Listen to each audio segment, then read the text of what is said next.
As the National Investigation Agency takes over officially the investigation into the Pahalgam massacre, here we are on the approach paths to the Baisaran Valley where the massacre took place 5 days ago. Now, the massacre site itself is, of course, out of bounds, and we won't be reporting from there itself, obviously, because there is forensics works going on, and there are sensitivities over the site actually being contaminated or tampered with. So we will only be reporting from a place that holds equal forensic value. Remember, the NIA has not only spoken to the survivors and the victims, but will be collecting evidence in approach areas like this that go towards the Baisaran Valley. This place, as you can see, doesn't have a road. It's a completely wooded path that goes towards the Baisaran Valley in that direction, and there are various questions and debates over the path being opened without security being informed, and that's being dealt with right now at the security and the political level. But the NIA, as it gleans the security situation in terms of collecting evidence, collecting forensic matter over what happened in the Baisaran Valley a few days ago, is also looking at the critical aspect of overground workers. Now, the reason why that is so important is because electronic data, mobile phone data suggests that many overground workers, which are basically terrorist facilitators living here in Kashmir, were active. Their mobile phones were active at the time the terrorist attack was taking place. There may have been as many as 15, according to some reports, of people actually helping with facilitating, directing, maybe even communicating through chats and instant messaging to help the terrorists find their targets and guide them to the exact spot where all the tourists were actually assembled for that day, for that picnic. It becomes even scarier when you think of the numbers. There may have been as many as 15 overground workers who were actually helping. They're being screened extensively right now, both by the NIA as well as the Jammu and Kashmir police, who have a huge index. They've got a huge database of these overground workers. The mood on the ground, I can tell you, here in Pahalgam, and especially on the route to Baisaran, when we were speaking to some people earlier who were also similarly not allowed access beyond a point, was one of anger, because they believe that they were playing host to these people and they were betrayed by people in their midst. So there's a very clear red line of anger that's been crossed on the route to Baisaran from Pahalgam, where people believe that those overground workers are like termites. I heard the word used very, very often. And the people here believe that those termites, as they call them, need to be weeded out and they need to be punished according to the law. Remember that even as we bring you this report, on this pathway, it's important to remember that the police in Jammu and Kashmir has been destroying homes of terrorists, some directly linked, some not directly linked. And that process is obviously going to continue. But let's remember very clearly that the people responsible for the terror attack, the ones who actually fired those bullets and killed those people in Pahalgam, have not been dealt with yet. We don't have any information yet officially that they've been found or eliminated yet. And more importantly, what action is going to be taken against their handlers sitting in Pakistan. So just picture for a moment, viewer, the tourists who were guided, towards the Baisaran Valley just 5 days ago, not knowing what they were walking into. They were walking into a planned, organized kill zone that had local support. Many people didn't know about it, but there was very, very evident local support in terms of geography, in terms of SIM cards, perhaps in terms of any other logistical support that helped create this really horrific massacre that took place not very far, right here in the Baisaran Valley behind me. 5 days after the Pahalgam terror massacre, we've returned to this hill station near Srinagar because there have been reports that people are coming back in droves, and this is the site that has greeted us right at the doorstep of Pahalgam.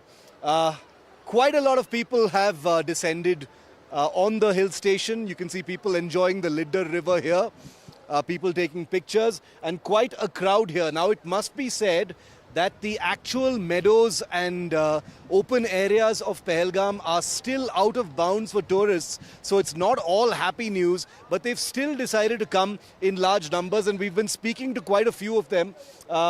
Some numbers here as well of tourists all over the place coming, and there are more tour buses that we saw on the way, which is completely the opposite of what we encountered on the day right after the actual terror attack. We've run into this small group of tourists who've come in from Maharashtra, I hear. आप अभी आए हैं या आप थे पहले terror attack के पहले? जब 22 को हुआ ना वारदात, उसी टाइम हम आए थे, तो 10 किलोमीटर पहले हमको रुकाया मिलिट्री ने, तो बोले थोड़े रुको आप। हमारा ग्रुप था 40 लोगों का, मैं इंस्टा हॉलीडे ग्रुप लीडर हूँ, मैं उनको लेके आया था पुणे से सबको। तो लोग बोले आगे मत जाओ, 4-5 बजे तक खुला हो जाएगा 22 तारीख को। तो बाद में वो बोले नहीं हो रहा है, आप रिटर्न जाओ, आज तो हो नहीं।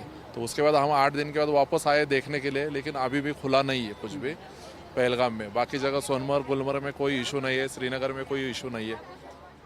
आपने नहीं सोचा कि वापस जाना है ये हादसे के बाद? नहीं सोचा, इतना डर नहीं लगा। उधर के लोग बहुत कोऑपरेटिव थे, वो बोले सब कि डरना मत, इधर कुछ नहीं होगा।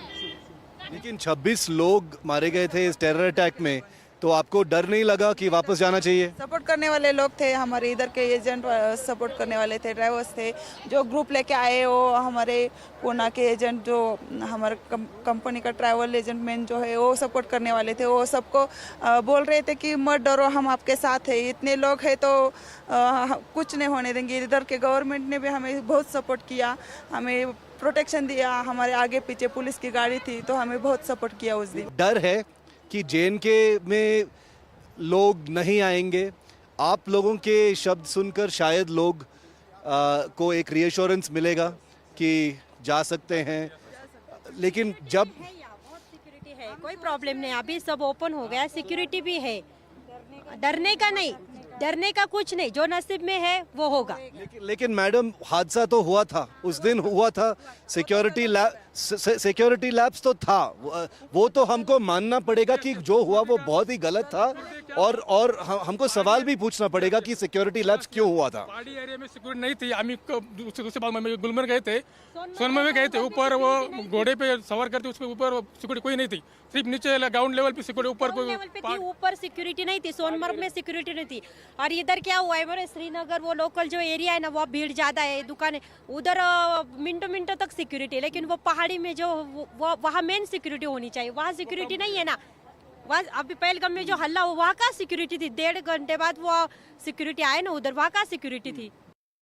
We've also run into this large group from Thailand of tourists who actually arrived a day after the terror attack, and they've still decided to come to Pahalgam. They were there that day as well, and they've actually returned today, all looking bright and cheerful. Yes, ma'am, you arrived a day after the terror attack and you decided to come back? Yeah, actually we got a news before we come, but we make decision to come because we believe that the government and everyone in Kashmir will support us for traveling. And then we take a flight, come on 25. But actually everyone know about this situation in Pahalgam. Nobody was scared? They still wanted to come? Scared? Are you scared?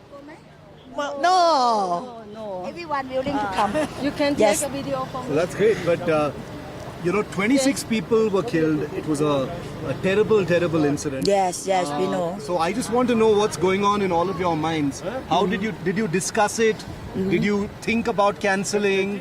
How did you plan So it? basically, they just believe they have been told. you're with them? Yeah, I am representing them. They're staying in my hotel in Srinagar. So mainly the thing is, they were only told one thing: believe what you see.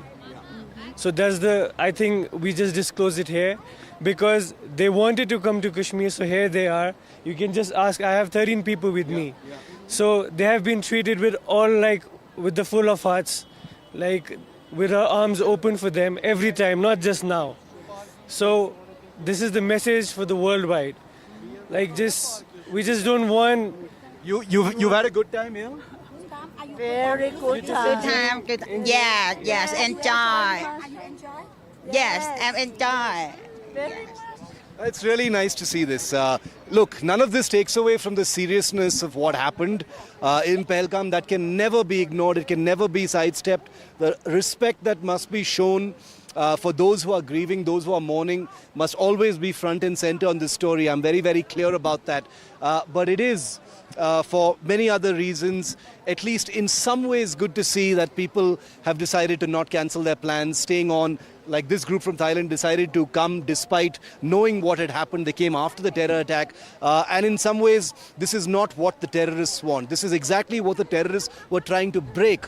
They wanted Kashmir's economy to suffer. They wanted Kashmir to return to darkness. And to see these smiles, not just from Indian tourists, but from tourists coming all the way from abroad, from Thailand, which is a very popular tourist destination for us Indians, there's definitely something good to see here.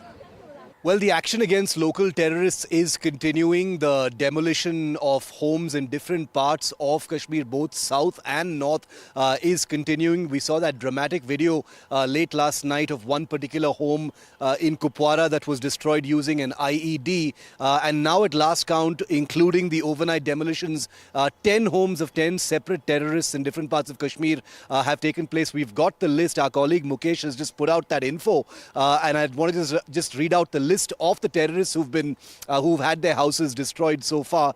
Adil Hussain Thakur in Anantnag, he belongs to the Lashkar-e-Taiba. Asif Sheikh in Tral, also LET. Shahid Ahmed Kutte Shopian. Zakir Ahmed Ganai Kulgam, also part of the Lashkar-e-Taiba. Ehsan-ul Haq in Pulwama, that was where we were reporting from yesterday. That's where we sent a ground report from his destroyed house. Amir Nazir Wani in Avantipora, part of the Jaish-e-Mohammed. Zamil Ahmed Sher Gojri in Bandipora.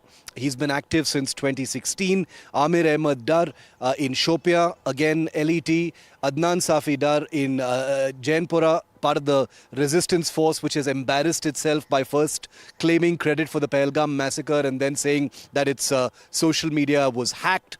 And then Farooq Ahmed Tedwa in Kupwara last night. That was the latest one where that video was actually put out. So it's very clear that the local administration plans to continue doing these demolitions. And as we reported yesterday, there is a kind of localized fallout. There is some unhappiness in the neighborhoods, where these demolitions are taking place because of damage to, adjacent houses and things like that.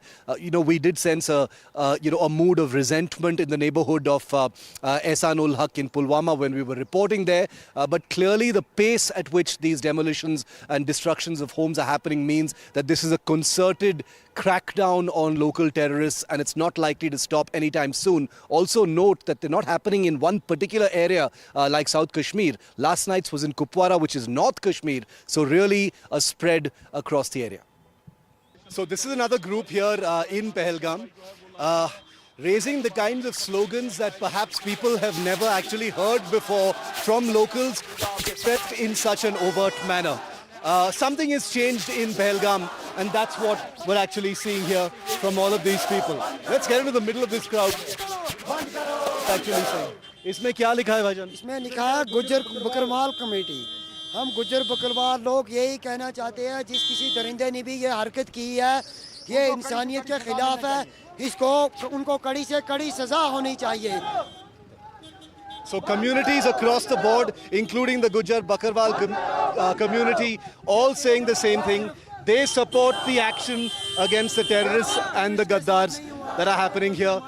मेहमानों का कत्लेआम, tourist हमारी, Hindustan, tourist हमारी, मेहमानों का कत्लेआम,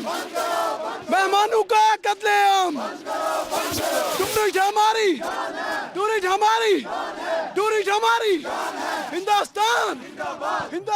This really speaks for itself. You can hear the words that are being said. I don't even need to interpret them for you.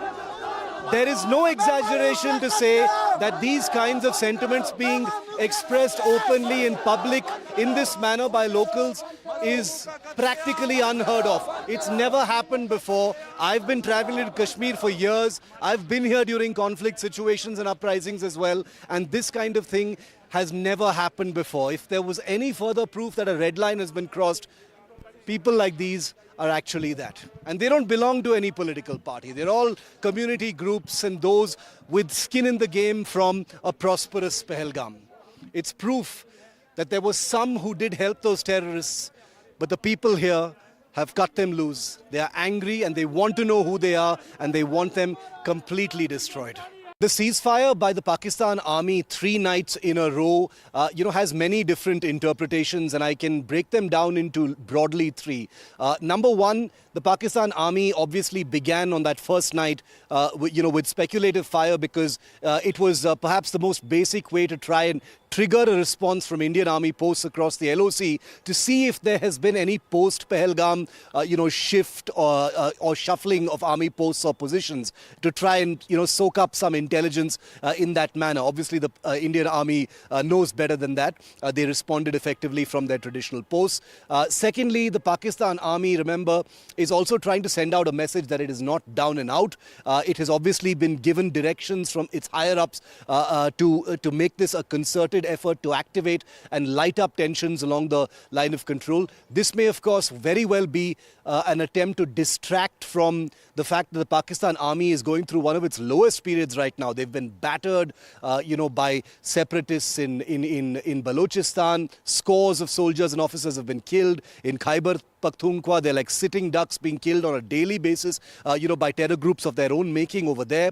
So the Pakistan Army is going through a historic low reputationally in terms of tactics, in terms of, how effective they are as a military. And therefore, to keep the LOC alive and tense with India is one way to sort of, muscle flex and act like they're a really tough military. Not playing down the strength of any military. Soldiers are soldiers. But this is a kind of political decision being taken. And let's not forget General Asim Munir embarrassing himself and the Pakistan Army recently with that communal rant, which has alienated even some of Pakistan's allies. That may also have played a part, in directives from the leadership to the Pakistan Army to, keep firing, keep the bullets, firing on the line of control to at least sort of send out that message that the Pakistan Army is active and ready and alert and prepared for anything. One final point, I think the impulsive ceasefire violations after Pahalgam by the Pakistan Army on the LOC could also be the aftershocks and after effects of the 2016 Uri surgical strikes.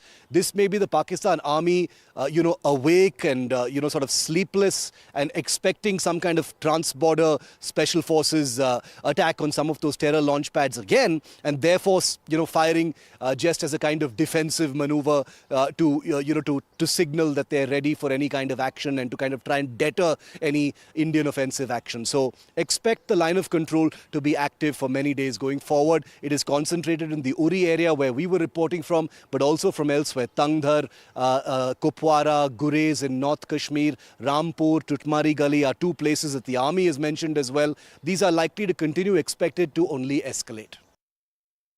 The other important development today is a series of crucial top-level meetings. Today, Chief of the Defence Staff, General Anil Chauhan, called on Defence Minister Rajnath Singh at his residence. Obviously, the details of what transpired in that meeting are of a classified nature, but in the context of India's preparations militarily or otherwise against Pakistan, it assumes very big significance. In fact, the meeting comes a day after National Security Advisor Ajit Doval met with the 3 armed forces chiefs of the Army, Navy and Air Force. This was again a day after General Upendra Dwivedi, the Army chief, had visited Srinagar and briefed the Defence Minister himself. These meetings, with no intention to speculate, these meetings are crucial because they feed the build-up of the perception that there could be some kind of a big military action. Remember, the Chief of Defence Staff is not directly involved in operational matters and aspects of the military, but the border mandate is with him. Higher coordination between the services is with General Chauhan. Inter-services coordination. He is the chairman of the Chiefs of Staff Committee and therefore the first among equals. He's the one who briefs the Raksha Mantri on all matters military as well, and therefore this meeting where he's called on him at his residence assumes a great deal of significance. The previous day when National Security Advisor Ajit Doval met with the 3 service chiefs, that was said to be an overall security and preparedness review, which is a formal sort of way of saying that they're looking at different aspects of India's preparedness, options, etc. Without going into too many details, obviously, these are crucial meetings because they pull together the pieces of what the security establishment, is capable of doing, is prepared to do, what the options are, awaiting a final political decision. So every one of these meetings, not unusual per se by themselves. Obviously, the CDS calls on the Raksha Mantri from time to time. Obviously, the NSA meets with the service chiefs from time to time. But like everything else in the aftermath of the Pahalgam massacre, these meetings assume a huge amount of very, very specific significance. Meanwhile, as the military mood between the two countries heated up even further following more ceasefire violations, it was the Indian Navy's turn to flex muscle and flaunt its weaponry. The Indian Navy announced that a series of its frontline warships had tested long-range offensive strike using anti-ship BrahMos missiles. Now, the BrahMos is an Indo-Russian supersonic cruise missile that is fitted on many of the Indian Navy's ships.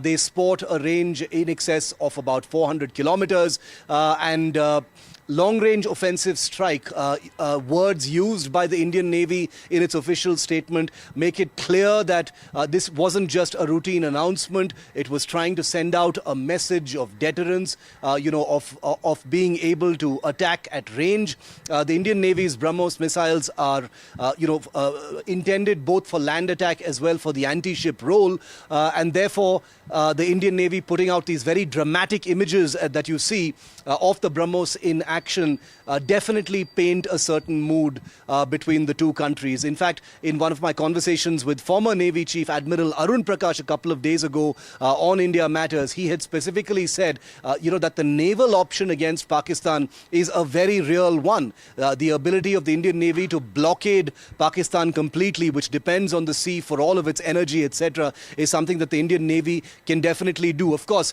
it's easier said than done. These are always complicated matters fraught with risk. But what the Indian Navy has done by flaunting the BrahMos missile, and talking about long-range offensive strike, it's basically, telling the world and telling Pakistan that these teeth, these weapons are available and can be used if push comes to shove.